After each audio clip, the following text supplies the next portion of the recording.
Bienvenidos a su canal de YouTube Español en Casa. El día de hoy vamos a tener una entrevista con el economista Luis Murillo para conversar un poco sobre los impactos económicos que tendrá la pandemia en nuestra ya debilitada economía nicaragüense por la crisis de 2018.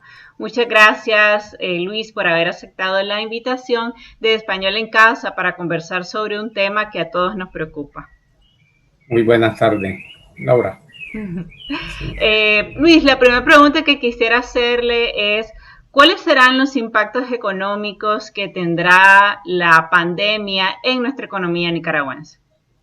Bueno, hay varios impactos económicos y estos se miden con algunos indicadores. Bueno, uno de ellos creo que se va a agudizar lo que es la recesión económica. Ya entraríamos hacia el tercer año consecutivo de caída negativa, ¿verdad? Yo pienso de que el indicador va a estar por encima del menos 10%, ¿verdad? 10-12%.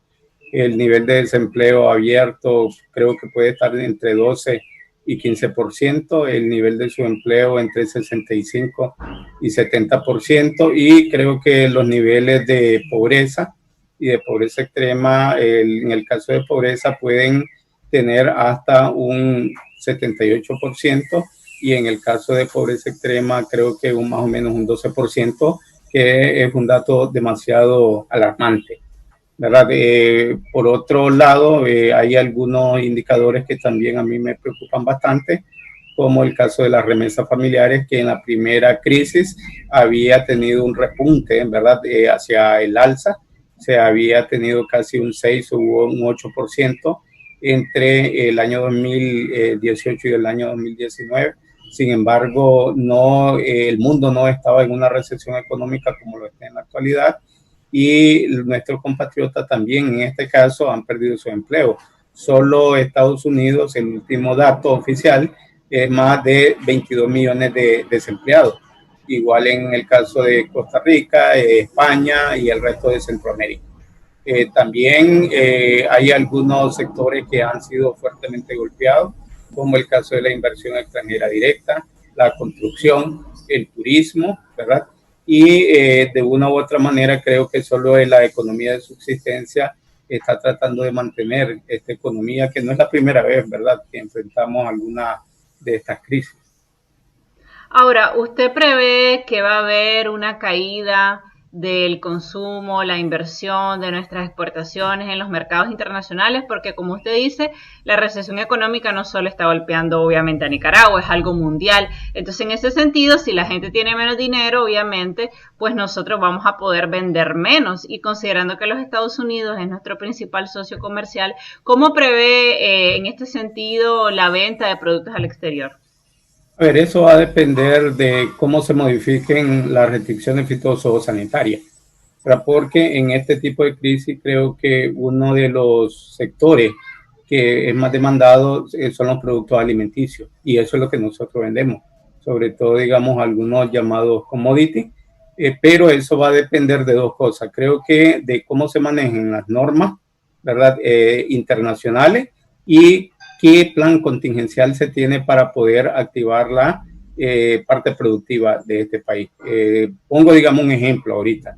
En el caso del mercado de la integración centroamericana, el sistema de integración centroamericana, ahorita hay un problema bastante serio, ¿verdad?, de interrupción del comercio, principalmente entre Nicaragua y Costa Rica, pero está afectando al resto de Centroamérica, y esto es una evidencia de que el sistema de integración centroamericano no ha funcionado totalmente. Sin embargo, creo que la necesidad de un posible desabastecimiento está estableciendo un acuerdo entre los diferentes países. Entonces, creo que los organismos internacionales, ¿verdad?, de comercio, financiero, humanitario, establecen planes. Sin embargo, se necesita una propuesta seria a nivel interno para poder acceder desde el punto de vista comercial, desde el punto de vista de la pandemia, ¿verdad? Y eso creo que es lo que nos ha faltado a nosotros como país.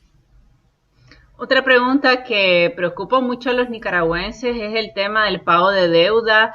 La mayoría de la población tenemos deuda, debemos la casa, debemos el carro, y no hemos visto realmente ninguna acción ni por parte de la banca ni por parte del Estado en este sentido, como sí se ha visto en otros países. ¿Cómo cree usted que se va a desarrollar esta situación en el tema de los préstamos bancarios? A ver, en el caso de Nicaragua, en anteriores crisis, voy a poner dos ejemplos, se han establecido algunas medidas de carácter coyuntural de muy corto plazo. Yo recuerdo, por ejemplo, cuando se dio el problema del no pago, ¿verdad? En donde se estableció una pequeña moratoria, no a todos los deudores, ¿verdad? A una parte de ellos por un periodo de un mes. Y cuando se dio la primera crisis también hubo de parte de la CIBOIF y de parte de ASOMIF y del sistema bancario una especie de moratoria. Sin embargo, yo creo de que la solución es mucho más estructural. Esta crisis viene agravada principalmente por dos crisis, la crisis política del año 2018 y la crisis de recesión económica a nivel internacional. El problema es de que las reglas del juego han sido establecidas, ¿verdad?, con el sistema bancario en una economía en donde había una especie de burbuja, y esa burbuja estableció medidas muy beneficiosas, sobre todo para el sector bancario. Yo creo de que se deberían de hacer por lo menos dos o tres cosas fundamentales para no estar, digamos, tirando tiros de ciego, como diríamos. En primer lugar, yo creo que se deben de establecer estudios actuariales, en el sentido de que esto es una bomba de tiempo. Prácticamente el deudor pierde su empleo, pierde su nivel de ingreso, y tarde o temprano el sistema bancario, el sistema financiero va a estar en problemas. Entonces, yo creo que lo primero que ya se tuvo que haber hecho son algunos estudios actuariales. En segundo lugar, un plan, ¿verdad?, de moratoria de por lo menos un trimestre, por lo menos 3 meses, ¿verdad? Y luego establecer un fondo de ayuda para poder, en este caso, apoyar principalmente al sector productivo y a las familias más vulnerables. No sé si usted escuchó que supuestamente vienen más o menos unos 100 millones de dólares para las MIPYMES de parte del BESIE y de parte del BID. Sí. Sin embargo, yo tengo mi reserva. Y tengo mi reserva en dos sentidos fundamentales. Ya nosotros hemos tenido experiencias anteriores. Yo recuerdo con la llamada cuenta resto del milenio, que fueron, entre comillas, 175 millones de dólares, que cuando entró este gobierno se dejaron de ejecutar 75 millones de dólares. Sin embargo, el sistema bancario se aprovechó porque se estableció un fondo de fideicomiso que fue manejada incluso por Juan Sebastián Chamorro, y si no presentabas un proyecto específico, muy difícilmente te daban los recursos. Y lo otro es cuando después del año 2003 se firmó lo que es el CAFTA.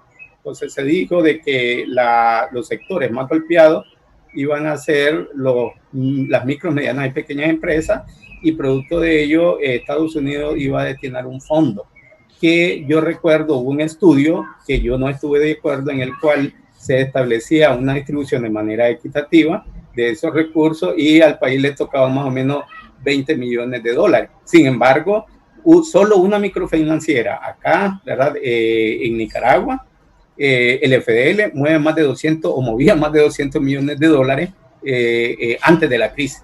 Entonces, yo tengo mi duda, en primer lugar, porque para tener un sector de MIPYME que pueda acceder, tiene que haber cierta formalidad, ¿verdad?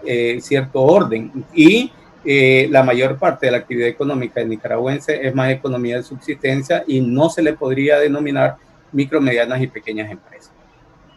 Otra pregunta que quisiera hacerle es el tema de la caída de los precios del petróleo, porque bueno, hemos visto un desplome tremendo y todo el mundo todavía está con la esperanza que ese desplome de una u otra manera se traduzca en que baje el precio de la gasolina, porque independientemente que ahora mucha gente está trabajando desde casa, pues nos tenemos que desplazar y todos estamos ganando menos, obviamente, por la situación.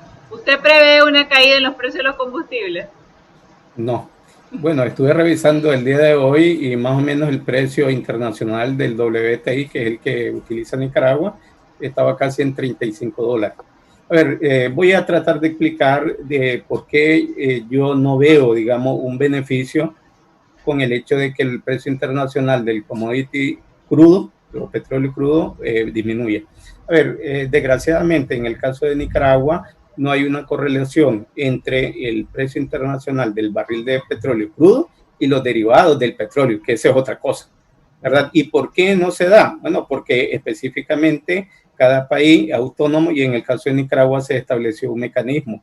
Ese mecanismo, ¿verdad?, está disociado de las fluctuaciones internacionales del precio del petróleo y funciona de la siguiente manera. Voy a explicar cómo funciona la fluctuación de los precios internacionales del petróleo crudo y cómo se establecen los precios a nivel interno de los derivados del petróleo, que son dos cosas. Voy a comenzar de atrás para adelante. A nivel interno, los derivados del petróleo se establecen a través de lo que se llaman un oligopolio, un conjunto de empresas que refinan. Lo que hacen es agarrar las 5 cotizaciones de precios a nivel internacional. De esas 5 agarran las 2 más altas. Luego le suman los costos operativos, luego le suman los costos de impuestos como el FOMAP y establecen de manera colegiada un margen de ganancia, en cuyo caso nosotros miramos que de las 53, 54 semanas que tiene el año, ¿verdad? Prácticamente cerca del 80-85% son subidas y no bajadas de precio, ante lo cual esto rompe con una regla o una ley que en economía se llaman los precios relativos, en donde supuestamente esos precios, si bajan, debería de seguir a la economía. Ahora voy a tratar de explicar cómo se mueven los precios del petróleo crudo a nivel internacional. Bueno, en primer lugar, en nuestro hemisferio hay 2 tipos de cotización. Uno es el WTI, ¿verdad?, de Texas, que es el que nosotros utilizamos, y el otro es el Brent, que normalmente se establece como cotizaciones de petróleo del Mar del Norte. Entonces, ellos normalmente lo que hacen es establecer contratos mensuales, y hay 2 tipos de cierre. El WTI cierra los 21 de cada mes y el Brent cierra los 30 de cada mes. Entonces, ¿qué es lo que sucede? Como son contratos a futuro, ¿verdad?, en este caso mensual, en la medida de que se va venciendo el tiempo de entrega, dependiendo de cómo está la economía, si hay mucha demanda, los precios suben del barril de petróleo. Si hay poca demanda, como sucedió, que llegamos casi a 35, 37 dólares negativo, prácticamente es un peligro tener ese stock y más bien pagaron por deshacerse. Entonces, así funcionan los precios. Sin embargo, aquí hay un elemento que yo también quiero resaltar, Laura, si me lo permite. Sí, claro. Y el hecho de el por qué hay una razón de que no hay una correlación de los precios, ¿verdad?, de los derivados del petróleo e incluso de la energía eléctrica. A nivel internacional, el contrato se establece mensual, pero a nivel interno se establece un stop trimestral, de tal manera de que los generadores y los que están refinando el petróleo aducen de que no pueden disminuir los precios porque están utilizando el stock que no se les ha terminado del trimestre anterior. Entonces es como jugar al gato y al ratón, ¿qué es primero, el huevo o la gallina, o quién agarra primero, el gato o el ratón? Qué barbaridad. Ahora, otra pregunta que quisiera hacerle, don Luis, es en el tema de economía o cuarentena, economía, la vida. O sea, la población está enfrentando situaciones y decisiones muy difíciles. Hemos visto los médicos que han llamado a una cuarentena de por lo menos 4 semanas. Eso sí, para mucha gente que vive el día a día y que desafortunadamente no tiene los recursos para quedarse en casa, es difícil. Es difícil. Sí. Entonces, usted como economista, ¿cómo lo ve? ¿Es factible una cuarentena de 4 semanas en nuestro país? Sí. A ver, una cosa es la parte normativa o lo ideal y otra parte es la parte positiva, lo real. Entonces, como yo veo, en el caso de Nicaragua realmente es difícil. Y yo he escuchado a muchas organizaciones de médicos, de la sociedad civil, que están llamando a una autocuarentena. Sin embargo, cuando tú tienes más del 80% de economía de subsistencia, ni siquiera de micro, mediana y pequeña empresa, es decir, hay gente que está endeudada, que está viviendo el día a día y que muy difícilmente vos tenés un plan para mantenerlo 2 o 3 semanas, ¿verdad?, en cuarentena. Entonces, desde allí yo creo que es muy difícil establecer, digamos, una cuarentena real. Tenemos una economía muy informal y no tenés los recursos como para poder en este caso mantener a la gente. Voy a poner el ejemplo de El Salvador. El Salvador, al igual que Nicaragua, tiene un alto nivel de informalidad, tiene casi el 70 al 75% de informalidad. Sin embargo, las condiciones económicas de El Salvador eran diferentes. Tenían reservas internacionales, tenían un flujo de remesa de más de 7.000 millones de dólares, tenían un plan contingencial que lo reforzaron con los flujos de organismos internacionales, lo que no tenemos en Nicaragua. Entonces yo diría de que, siendo realista, ¿verdad?, es muy difícil establecer una cuarentena o una autocuarentena cuando tienes hambre. La mayor parte de las personas tiene que vivir el día a día y se va a arriesgar, ¿verdad?, a salir. Lo que sí yo critico, y eso lo creo, ¿verdad?, es el hecho de asusar actividades de aglomeración que generan, digamos, un mayor contagio, y no haber tomado las medidas, ¿verdad?, de cierre de fronteras, quizás de personas a nivel internacional, para evitar, digamos, el mayor nivel de contagio y suavizar un poco la curva. Entonces, mi posición es de que en el caso de Nicaragua es muy difícil establecer una autocuarentena, ¿verdad?, voluntaria, o establecer una cuarentena normativa. Por decreto no se puede establecer.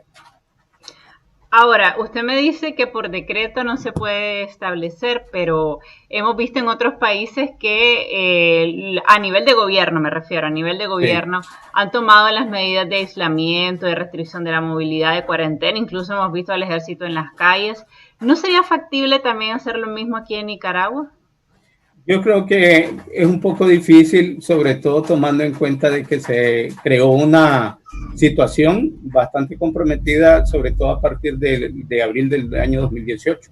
Se perdió una confianza en las instituciones, y esto se puede confundir. En el caso de Nicaragua todo se está polarizando, ¿verdad? Entonces yo creo que lo mejor fue haber llamado a un consenso, ¿verdad?, a nivel nacional, para poder llegar a un tipo de acuerdo. Y hay algunos sectores que tenían recursos que prácticamente han incumplido y no han soportado el periodo mayor de afectación que ha tenido la pandemia. Y pongo el ejemplo de la maquila. Es decir, la maquila, yo recuerdo de que Roberto, el de la Central Sandinista de Trabajadores, sí, estableció de que iban a mandar, ¿verdad?, a 19,000 personas de las maquilas durante un mes con goce de salario. Sin embargo, a los 15 días mandaron a 9,000 personas desempleadas, y ya miramos cómo han venido perdiendo sus empleos.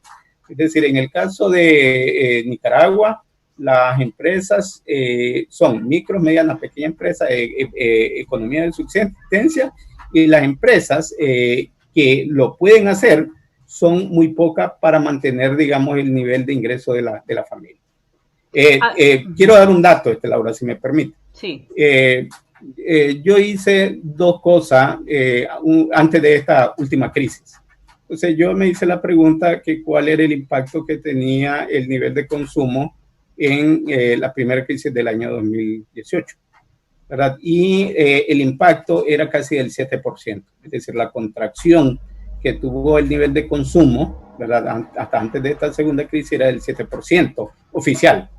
Sin embargo, yo lo que hice fue agarrar y hacer un experimento con mis alumnos. Agarré una pequeña muestra y a mí me salió de que en realidad en esa muestra, aunque ahí es bastante cuestionable, hubo un nivel de contracción del 28%. Quiere decir de que si se establece datos y estudio a profundidad, muy posiblemente el nivel de contracción no te lo va a bajar entre el 10 o el 12%. ¿Qué medidas usted cree que podría tomar el gobierno actualmente y los diferentes sectores, no solo el gobierno, la empresa privada, los sectores sociales, para tratar de mitigar los efectos económicos de la pandemia del COVID-19? Bueno, yo creo que se deberían de hacer por lo menos tres cosas. Uno, llamar a un consenso nacional, ¿verdad? Aquí olvidémonos de la parte política, la parte ideológica, y establecer un plan como país para poder ser presentado y obtener recursos a nivel externo, porque a nivel interno muy difícilmente los vamos a tener.